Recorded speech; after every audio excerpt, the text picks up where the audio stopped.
and there's the tides. That's solely due to the moon. There'd be no tides without the moon. Women's cycles are tied to the lunar cycles as well. And funnily enough, if women live together in a household long enough, they synchronize. They synchronize. That means Isn't your concubines are unavailable at the same time. So, hey! Oh, did I say that out loud? I don't even know what that means. What? Right. Good morning. I hope you didn't spit your coffee out. So, Becky, I'm going to say something else about the moon here. Please. Did you know that the Sumerian texts from the Anunnaki say that when they arrived here, that all the waters were stagnant? Is that right? And they introduced the moon. That's only the text. I'm not saying it's real. They introduced the moon to bring the tides to move the water around. That's interesting. I hadn't heard that before until like a day and a half ago. So, yeah.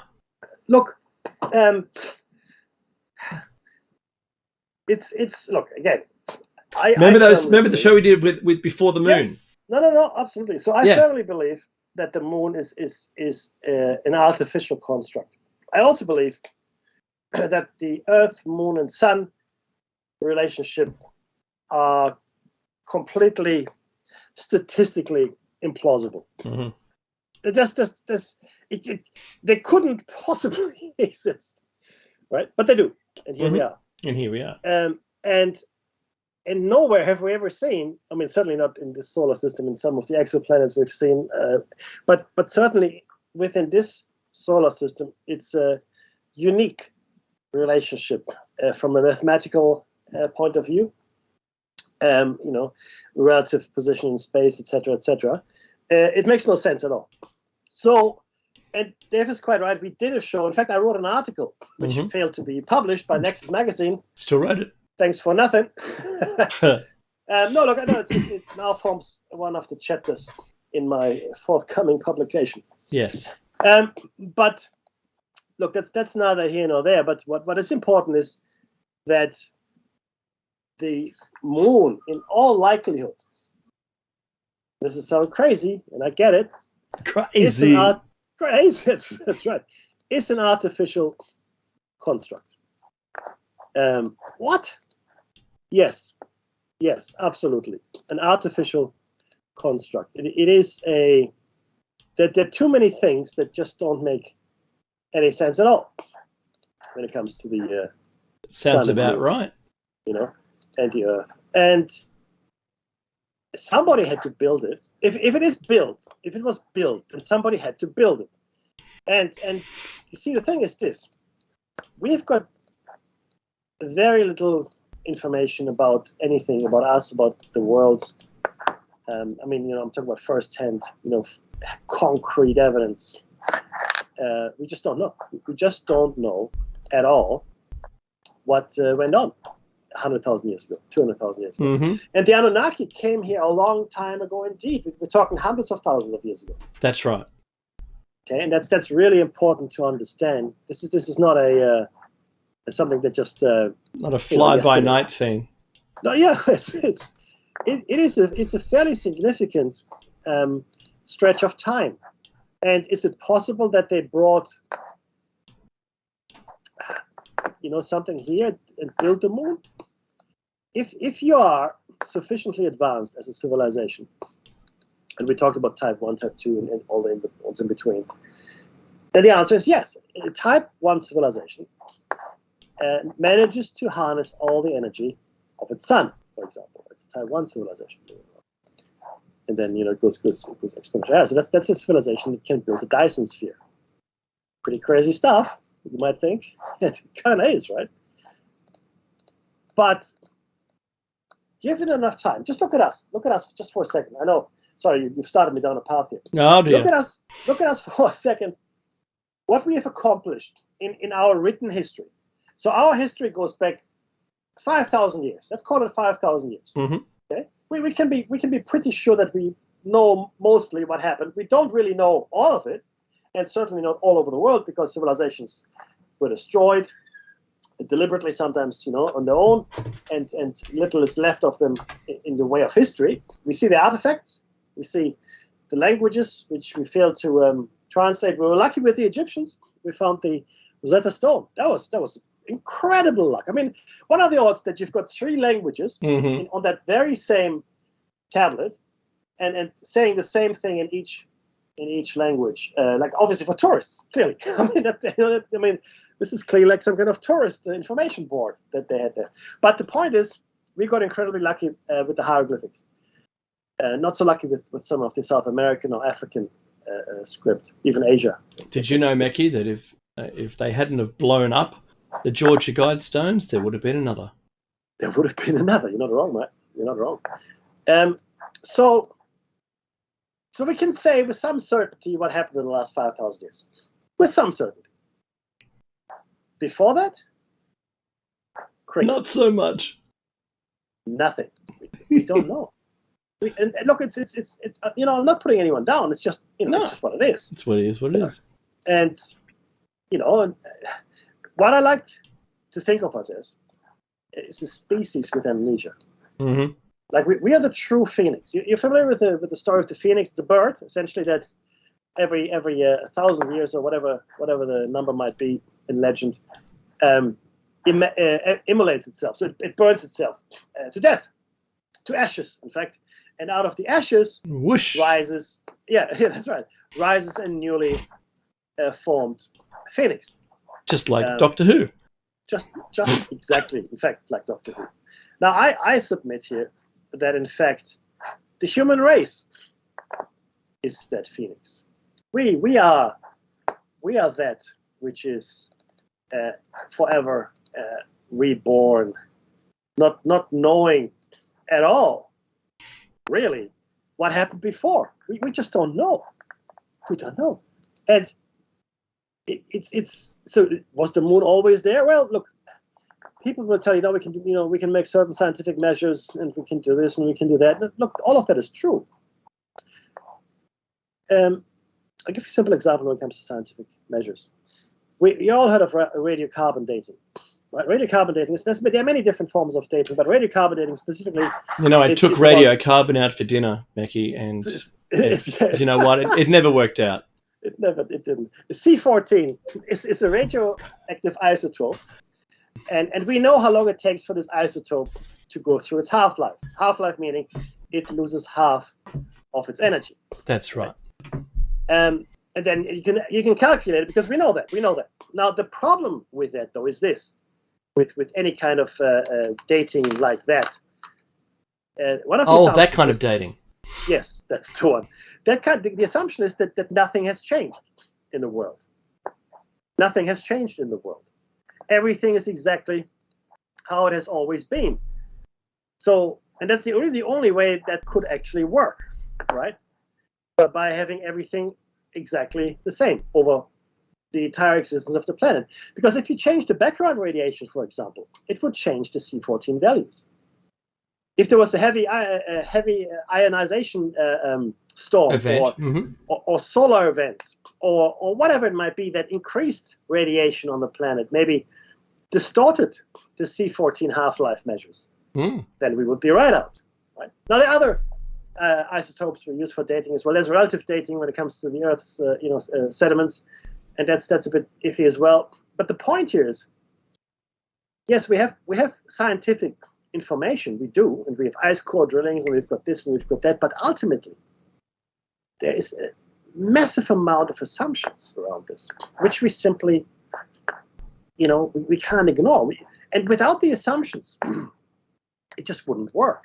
None of it would work, right? And that's really critical to understand. The assumptions that we've made for our model are necessary, because without them, our models might not work, right?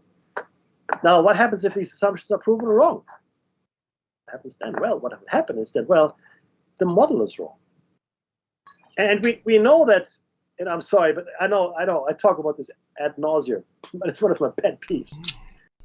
We had to invent dark matter and dark energy Yeah, to explain our model of the universe. that's What right. we've said is 96%, thereabouts, between 96 and 98% of the universe is missing.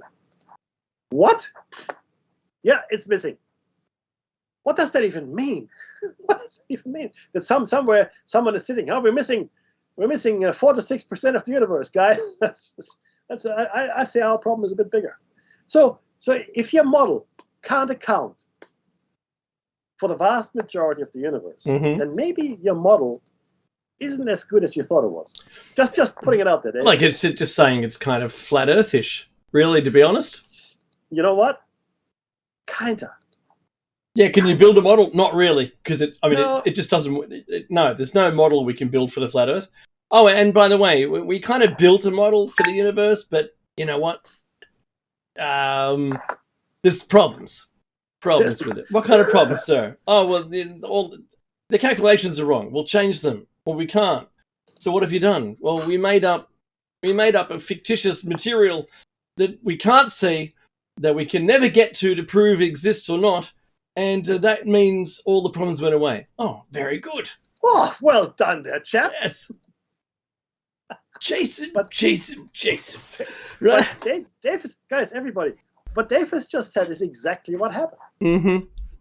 We put in these assumptions and variables and placeholders, as it were. Yeah. Because what we couldn't explain was, why is gravity so weak? And why is the universe expanding? Those two things. Why? String theory. Do you know what? String theory brought up an idea. Hey, maybe gravity is a string. Yes, it's two strings. It's like, shut up, you're not helping. Right? How long is a piece of string? Who said that? How long will these stupid theories still be around? Yeah. So yes, that's right. So dark matter was the only way that they could explain for the lack of visibility of this matter, because it must be there, but we can't see it. Well, that's the thing. It's kind of why crazy. Must it? And I'll tell you why they thought it must be there. And it's to do with the rotational spin of a galaxy. What's peculiar is there is much more mass in a galaxy that's spinning around the edge is where you find most of the mass. And towards the middle, you actually don't find as much mass. That's another one of the problems that they discovered recently. Yeah.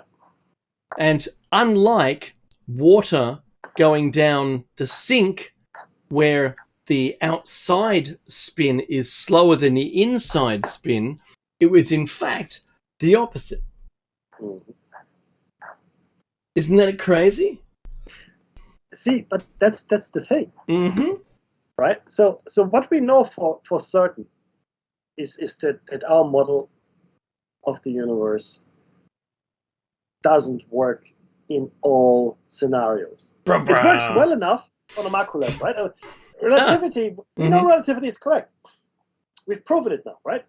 So that part is right. And we also know that quantum physics, or quantum mechanics, I should say, is also right, because we've proven that in experiments, right? The unfortunate thing is that the two don't go together. That's the unfortunate thing, right? Well, Mekki, if this was a simulation, we worked out the mechanics of physics in the game. Does that make sense? Yes. And that's relativity. Yes. Then we happened to discover how it's rendered. Yes. And it's like, oh, hang on, that's a bit far. What's rendering? So this is like rendering the point of view, like the field of view only. Oh, no, I'm with you. I know you, but Mekki, you know, right? So they know the audience. And that's how crazy this all seems to be now. Yeah. It is really quite something. Once you sit down and you really start thinking about the ramifications of all the things that essentially we don't know, right? You're left wondering, well, what do we know? Right? And unfortunately, the answer is very little. There's very little that we actually know for a fact. 100% certain, nailed down, can't argue about it. And now I want to say here that, pessimistically speaking, there's nothing at all that we can be certain about. Think about that for a second. Nothing. Zero. That's a big matzo ball right there. That's a big matzo ball. Right. So that was Italian. I don't know where I was then. I don't know. Hey, what does it matter? Marshall, what you doing? Killing your mother? Yeah. Yeah. It's and look. Why don't you explain your theory that you had around redshift? Just totally. Give people a different view on things. Yeah. And look, I actually posed this to my physics professor as well, just letting you know. And his reply was, "Show me, prove it." And around that time, we started to see that there was this deletion of, dark matter. Oh, maybe we're wrong, was the kind of news stories you saw coming out. So I think I've nailed it. But this is all about that sweet thing called Doppler shift. Mm-hmm. Whereas if you hear, I have to give the example. So if you hear an ambulance coming towards you, you'll hear the waves in air, the sound waves of their siren compress, pitching it up. Because if you haven't ever edited audio in a computer, if you wanted to pitch it up, you just shrink the amount of time that it played for. If you had an LP, you could spin it up and it would make the frequency go higher of the singing. They sing a different note, higher note. And slow it down, same deal. It slows down and pitches down, and they sing in a lower note. What's unusual when this was discovered, this compression and expansion of the wave form that does the pitching up and down relatively, they went, wow. So when I look into space and I see redshift on stars, and it apparently seems to be more redshift the further the star is away, that must be that it means it's moving away from us. Yes, it'll do, right? Right. And so that assumption that what we were witnessing as being redshift is the clincher here, because then they designed an entire model around the universe that seems to be, it's all expanding, and the further away, the faster it's expanding for some reason. And it doesn't matter which way you look, it's all uniform in all directions. That means you would think we're in the middle, but that's not true. If you were at any size, any point within an expanding balloon, the example in physics is everything's always moving away from you. If you were in the middle looking outwards, and as you inflated the balloon, everything's getting further away from you.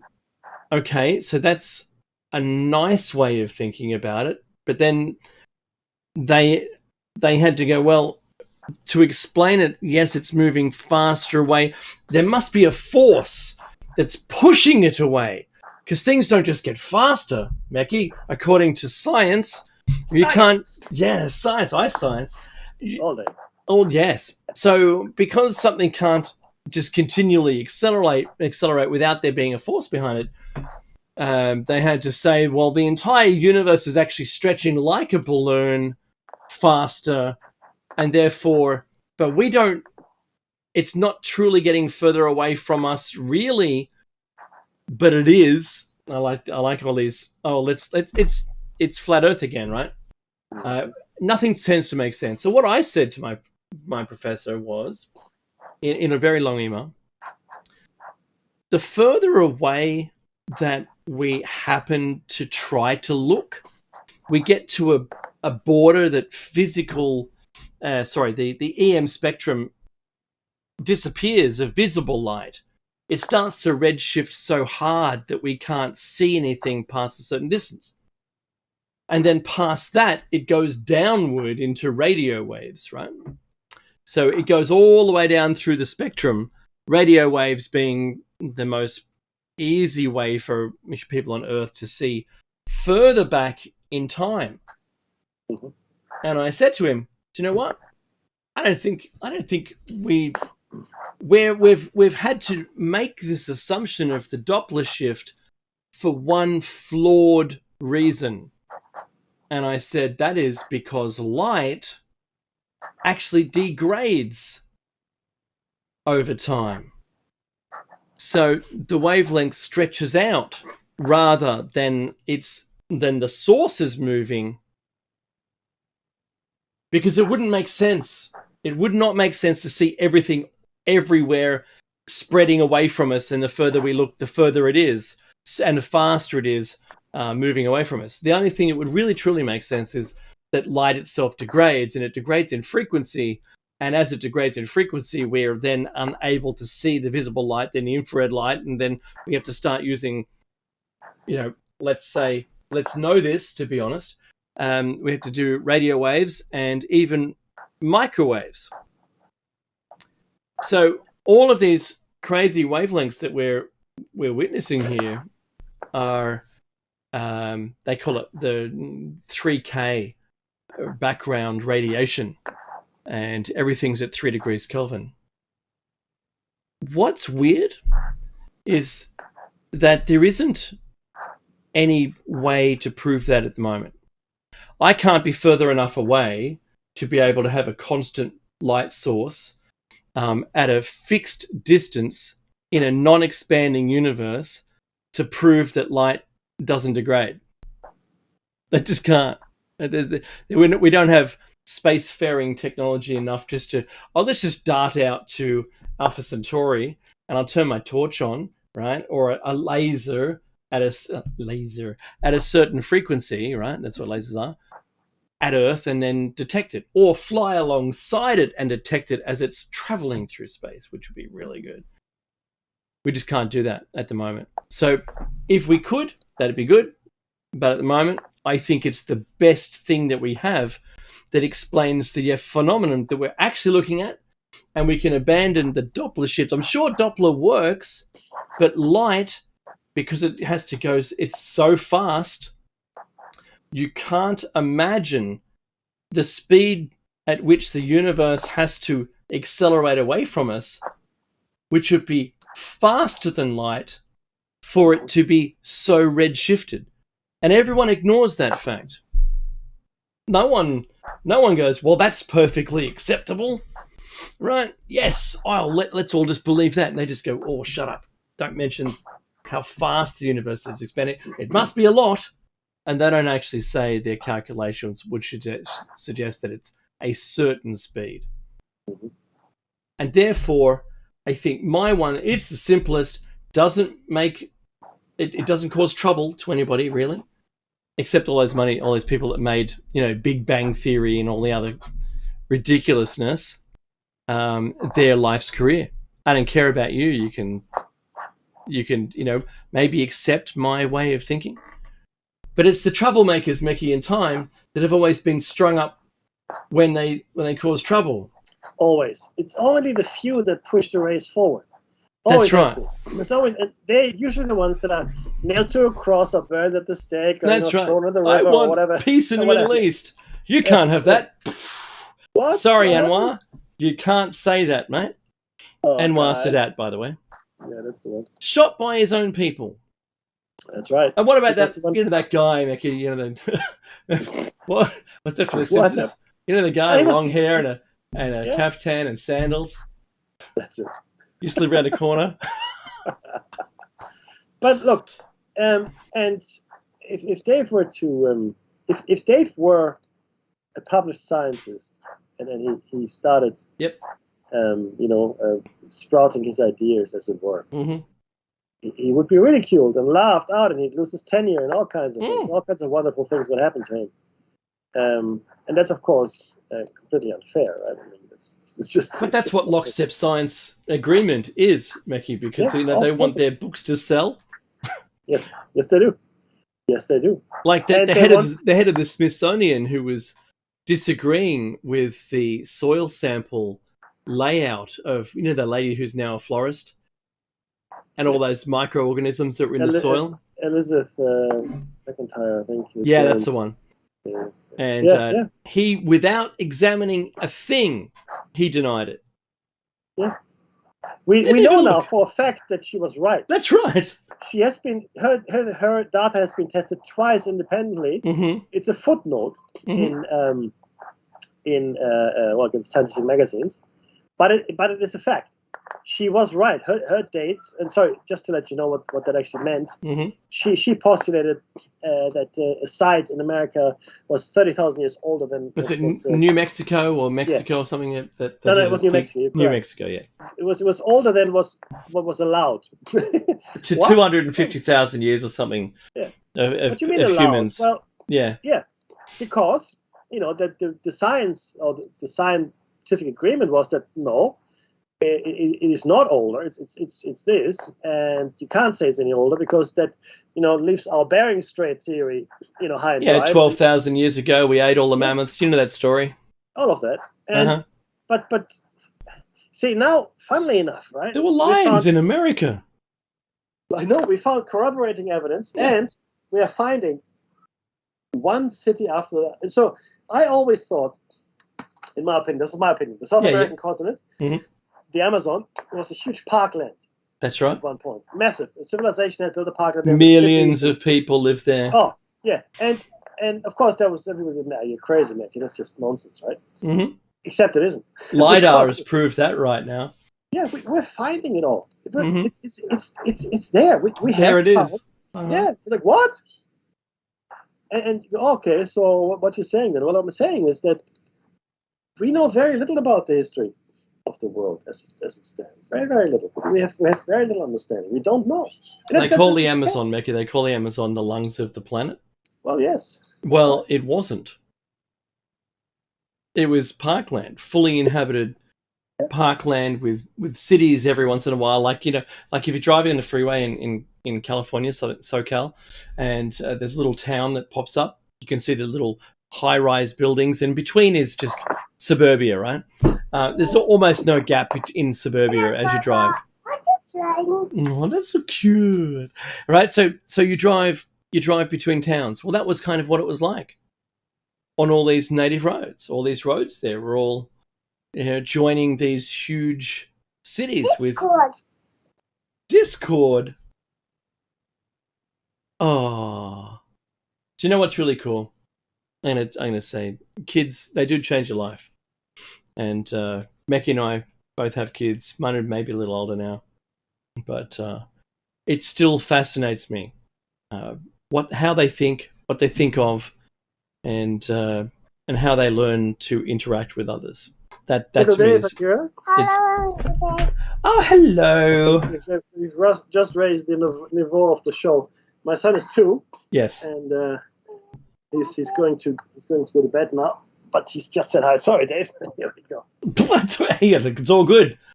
You've got kids. I got kids. Same deal.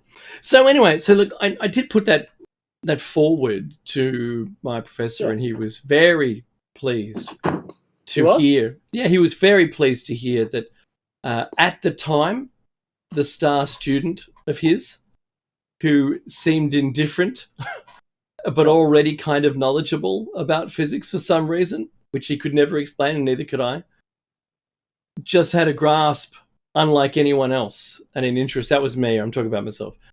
But it seems to make sense. And now I've gone to him with 2 theories. One was, it's called the transparent universe theory, where the only things that are truly solid are black holes and quasars, for that matter. That's it. The rest of everything else is transparent if you're the size of a neutrino. But that we know this. See, this is the thing. And so what Dave has just described are 2 heavy mass objects, right? Essentially, the mass is so compressed in those 2 objects. There are no gaps. There's no atomic gaps in there, no spaces. Correct. Yeah. And hence the gravitational force they exert on the rest of the universe is massive. But everything else, truly, is like fog, like vapor. We have really very little. What's the best word? Substance to us. Oh yeah, totally. There just isn't. And you go, oh, what you mean by that? That's not true. No, unfortunately, absolutely it's true. It's 100% true. There's very little to us, as it were. We have almost no existence of our own. Sounds crazy, right? It does. Look, I get it. It does sound insane, but ultimately, it's true.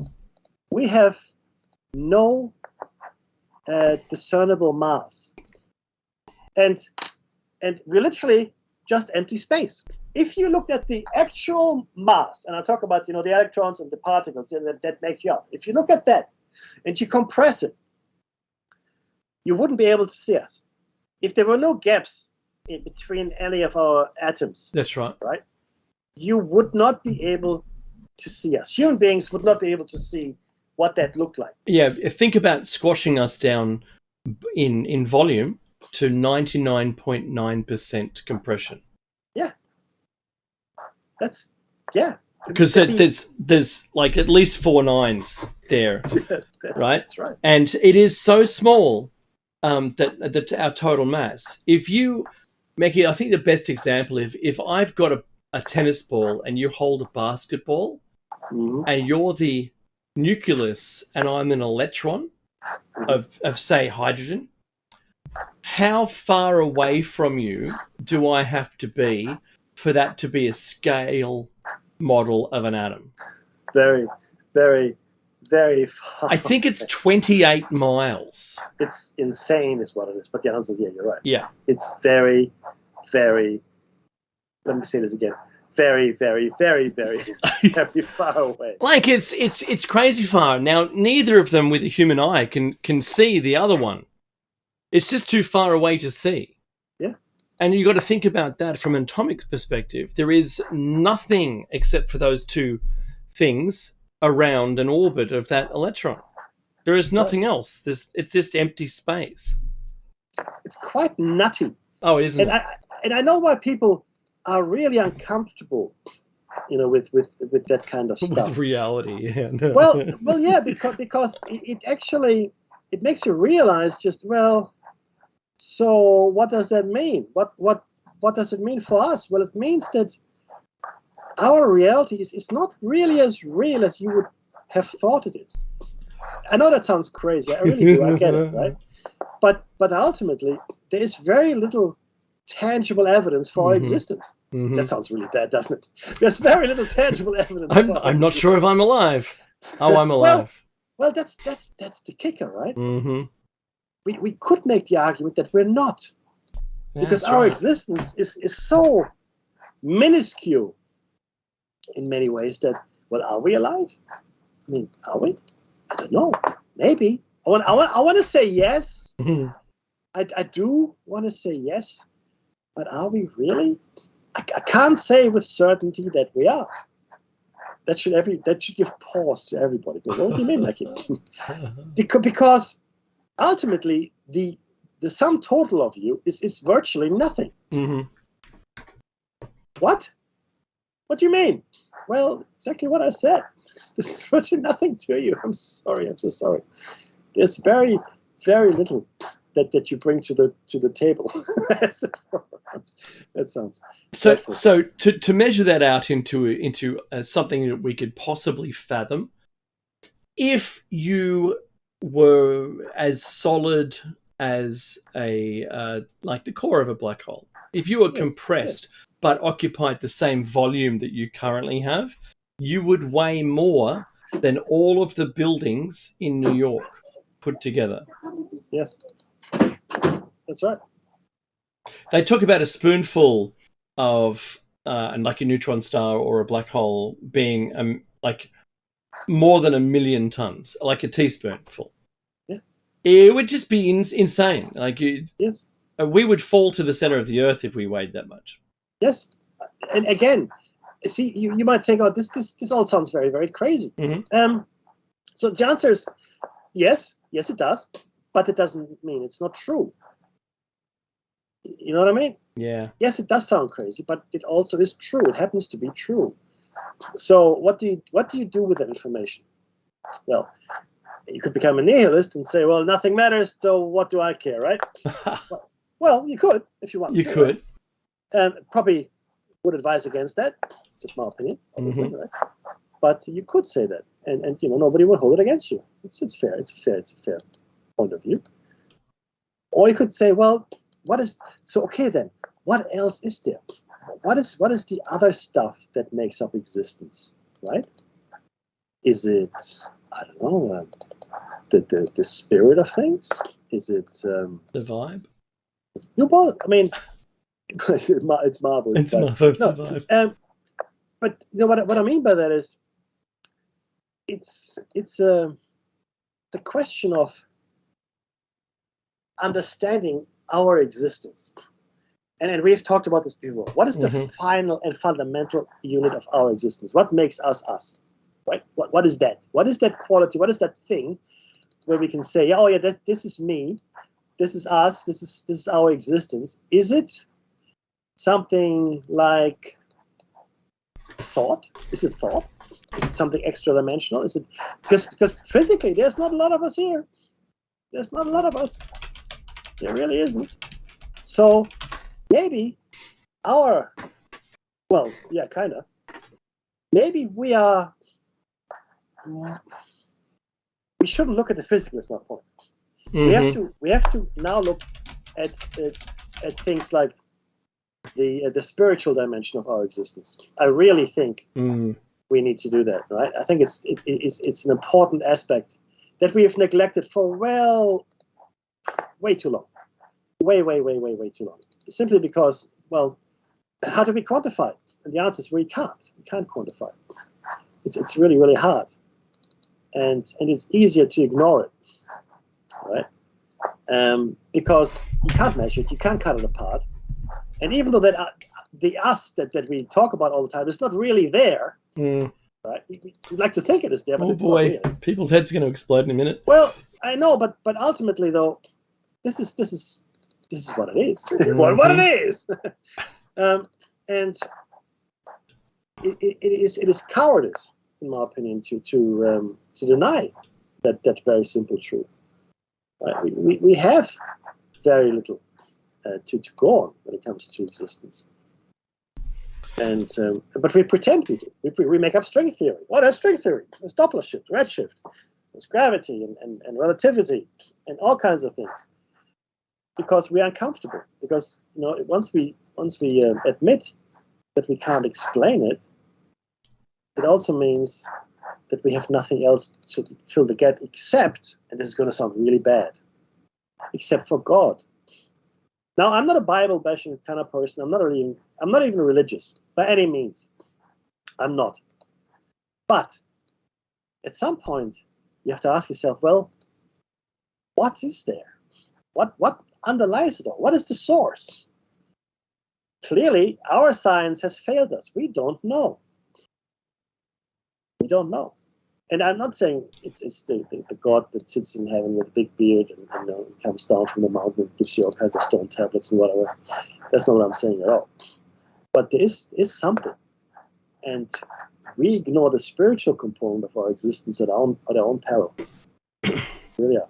I want to break free, Dave. I want to break free of this physical prison, and I want to explore the multiverse that is infinite, I believe, and eternal. Concepts we don't even come close to understanding. But we throw these words around: eternal, infinite, eternal, infinite. What does it mean? I don't know. And but maybe that was too deep for a Tuesday night. I don't know. Or 4th of July morning. Yeah. 4th of July. So it's 7:45 in the morning, Eastern in the US. People are getting ready for their barbecues, I'm sure. Yes. I wanted to say that your point there, that if we're ignoring this, our spiritual side, it is to our own peril. I get it. I really do. I get it.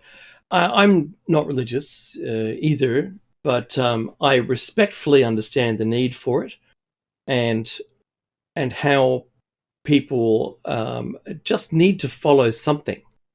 And with very little in the world to follow, because we don't I think everyone's lost faith in the science because the science were lies. Well, the people perpetrating the lies themselves weren't scientists, and it was all there was just in the last few years. Clearly, there's been an agenda, but or maybe a practice run for another one that's coming, right? And how far can we take it? I don't know. Maybe it was a huge experiment. I'm more conscious now than I've had been for some time in the real origin and what is this place we're in. Because the more we science, and I'm making another joke, that's a joke, the more or the closer we get to maybe understanding where it is we live. Because when we started to examine everything around us, we were happy in the Newtonian physics, with gravity. We were happy.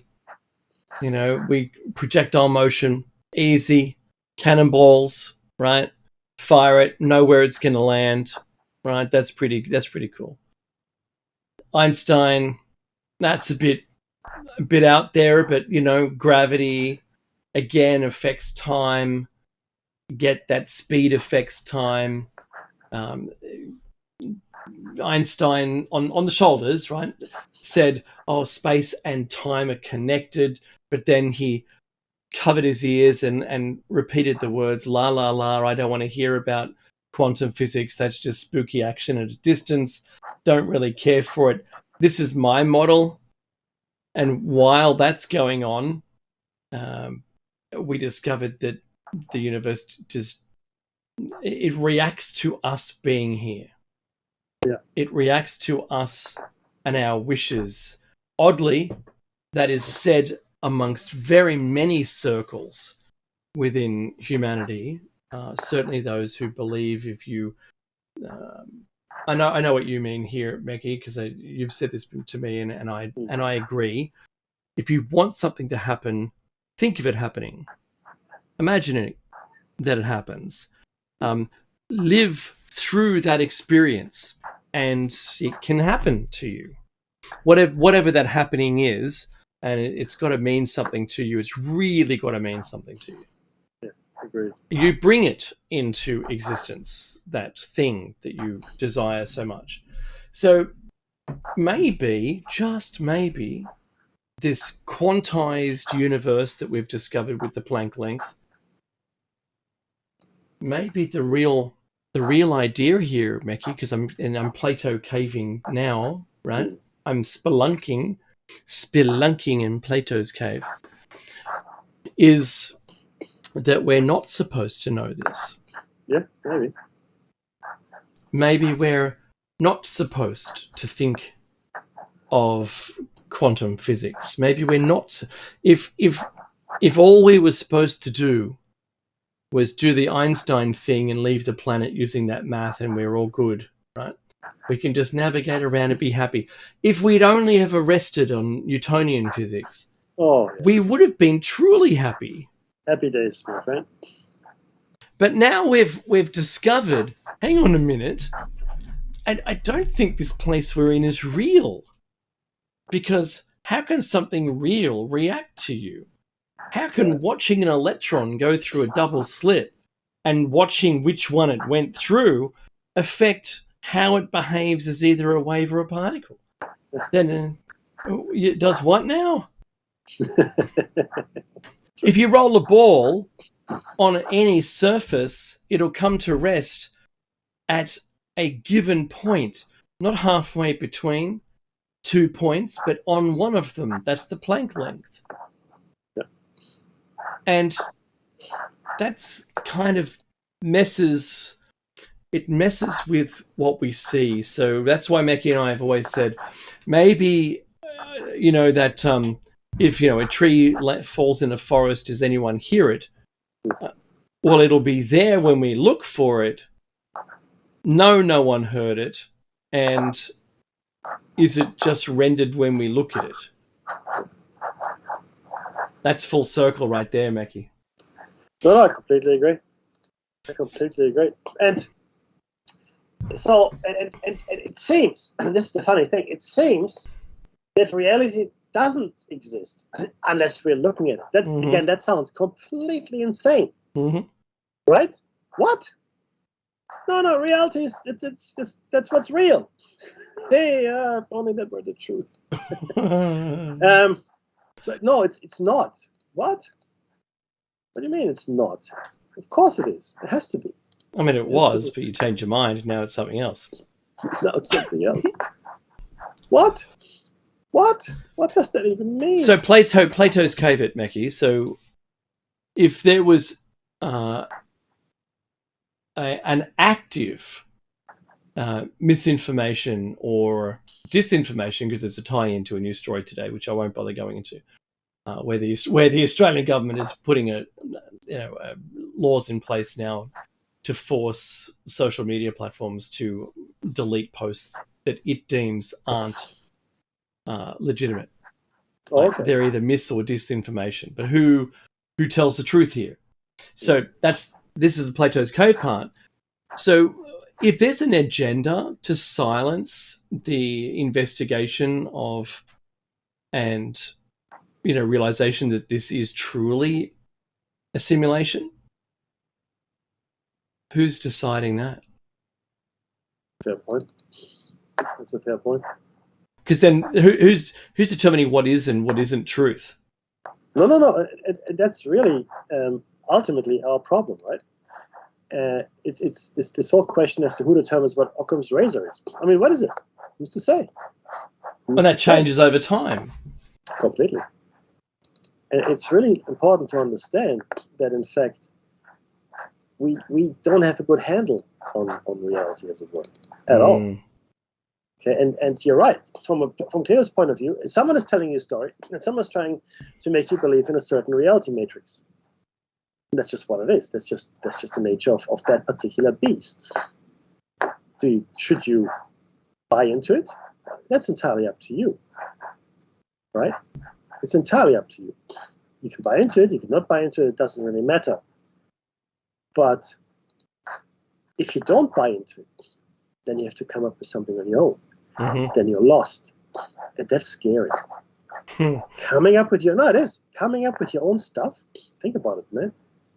That's scary. It's a lot easier to take something. That's why the people. Remember in Plato's cave, the guy got out of the cave and then went back to to tell everybody, "Hey guys, it's just a cave. Come on out." You know what they did? They beat him to death. Thank you very much. We'll have none of that. That's right. We'll have none of that. Excuse me. What do you think you are? What? Who are you to tell me what's real, what's not real? That's right. Who are you? And Dave and I were just two guys thinking about the world, trying to make sense of it. But the ideas we're giving you today on this show, at least every other show as well, aren't necessarily ours. I've claimed that one about redshift, the Doppler shift is rubbish. But the rest, these come from the greatest minds on our planet right now. Yeah. Like we agree with them totally, but you can't. We can't. No one can say that what we're saying is not true, because it is. And it's coming from the greatest minds who have analyzed this a million times, and like what the guy from where was it, Oxford University, says there's a Nobel Peace Prize, for physics, and Nobel Prize for physics in there if you can describe why. See, they're looking at something that they don't even have a reason for it. They can't explain it. Probably there it is. Why does it happen? Don't know. Yeah, How does it happen? Don't know. No. Why does it make a difference if somebody's measuring it or not? Why? That's right. Don't know. Yeah. But there it is. There it is. And it is really this final layer of the mystery, which leads me to believe that no, we are not living in the world that we think we live in. We're living in an approximation, in an agreed upon construct, as it were. Is there a real world? Yes, I think there are many, many real worlds. I just don't think we belong here. And I mean this. I really don't think we belong here. This is not where we belong. Now, some might, I don't know, or not, as the case may be. Like in the Matrix, for example, right? The guy, he wanted to be put back in, but he wants to be a movie star. Right? Yeah. Okay, I dig it. It's okay, I get it. But I don't remember anything. Yeah. Yeah. That's the key thing. Don't want to remember anything. Nothing, please. And I understand that. I do, because, again, it's a comfort thing, right? You feel like, oh, okay, whew, don't have to worry about it. Everything is fine, etc., etc. Except, of course, it isn't. It isn't at all. It's as far from fine as you can get, right? It's, if you're in an abusive relationship, oh no, it's okay. He's going to stop beating me pretty soon. Oh yeah. When? Oh, tomorrow. Stockholm syndrome. I really feel sorry for him. Right. Yeah. He can't help it. I made him do it. It's my fault. Or her. I mean, it could go either way, right? Yeah, sure.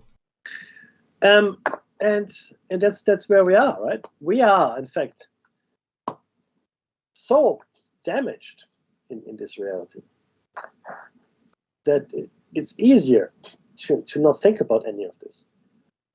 And in fact, I think a lot of people would be a lot happier never having heard of it. Just let me, And I also believe that we have no choice but to know about it, because otherwise we're condemned to come back to this place over and over and over and over again. Unbeknownst to us, of course, because we forget everything every time we're reincarnated. Oh my God! I think that was very metaphysical, everybody. So thank you very much for listening to Plato's Cave. We hope that you have enjoyed it. We do appreciate that you invite us into your lives to listen to our ramblings. Don't go anywhere. I'm not sure who's up next, but it's going to be fun. Take us to the morning again. Happy Independence Day to our American friends, and be safe.